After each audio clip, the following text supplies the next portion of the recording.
இப்போ நம்ம வீடியோவில் என்ன பார்க்க போகிறோன்னா நல்லா சுவையான வெஜ் கோதுமை நூடுல்ஸ் எப்படி செய்ய போகிறோன்றத பார்க்க போகிறோம். வாங்க வீடியோக்குள்ளே போகலாம். ஃபஸ்ட்டு கோஸ் கூட குடமிளகாய் ரெண்டுத்தையும் நம்ம கட் பண்ணி வச்சுருக்கோம். அது கூட கேரட்டு, பீன்ஸ், வெங்காயம், தக்காளி எல்லாமே நம்ம தேவையான அளவுக்கு நம்ம கட் பண்ணி வச்சுருக்கோம். அடுத்து குக்கர் நம்மக்கிட்ட வானல் இருந்தாலும் வானலோ இல்லை குக்கரோ நம்ம வச்சு செஞ்சுக்கலாம். ஃபஸ்ட்டு எண்ணெய் ஊற்றி வெங்காயம் போட்டு நல்லா வதக்கிக்கணும். வெங்காயம் வதங்கினதுக்கப்புறம் கருவேப்பிலை கொஞ்சம் போட்டு நல்லா வதக்கிட்டு அடுத்து தக்காளி அதையும் கொஞ்சம் நல்லா வதக்கிட்டு அடுத்து நம்ம கட் பண்ணி வச்சுருக்கிற குடமிளகாய், கேரட், பீன்ஸ் இது நம்மளுடைய கோதுமை நூடுல்ஸ் தான் கடையில் வாங்கியிருக்கோம். அது கூட ஒரு 2 மசாலா பாக்கெட்டு கொடுத்துருக்காங்க. இப்போ இது நல்லா வதங்கிடுச்சு. இப்போ நம்ம குடமிளகாய் போடுறோம். போட்டு அதையும் கொஞ்சம் நல்லா வதக்கணும்.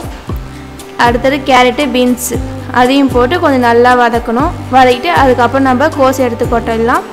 கோஸையும் கொட்டி நல்லா ஒரு 5 நிமிஷம் கோஸும் நல்லா வதங்கினதுக்கப்புறம் நம்ம மசாலா கொஞ்சம் அது கூட மசாலா போட்டு கொஞ்சம் காரம் ஏறத்துக்காக அந்த பாக்கெட் கூடயே கொடுத்துருக்குற அந்த மசாலாவை நம்ம ஒரு பாக்கெட்டில் ஒரு பாதி கொட்டிப்போம்.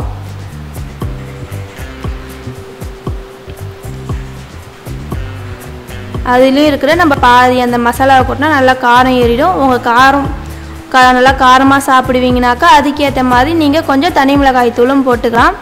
நான் இதில் ரவுண்டு தனி மிளகாய் தூள் போட்டிருப்பேன். பிறகு நம்மளுக்கு தேவையான அளவு உப்பு, சால்ட் உப்பு போட்டுக்குங்க. போட்டு நான் ஒரு 1/2 கிலோ அளவு நான் கோதுமை நூடுல்ஸ் வாங்கினேன்.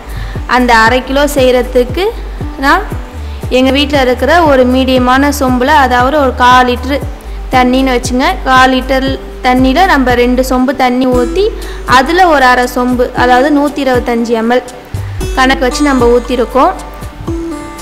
அந்த அளவு மட்டும் தண்ணி ஊற்றுங்க. ரொம்ப கூட ஊற்றிட்டிங்கனாக்கா உங்களுக்கு நல்லா குழஞ்ச மாரி ஆகிடும். கரெக்டாக இல்லை கொஞ்சம் கம்மியாக நீங்கள் வச்சாலும் லோ சிம்மில் வச்சு நம்ம வேக வச்சுக்கலாம். நல்லா வதக்கிட்டு அடுத்து நம்ம தண்ணி ஊற்றிக்கலாம்.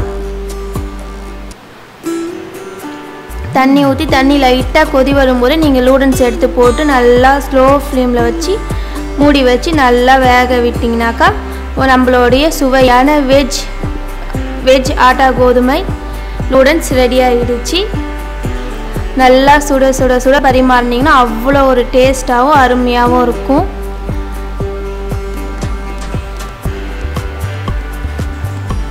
கொடுத்துருக்க 2 மசாலா பாக்கெட்டுமே நம்ம கொட்டிக்கலாம். அதில் தண்ணி ஊற்றுனதுக்கப்புறம் கொட்டிக்குங்க.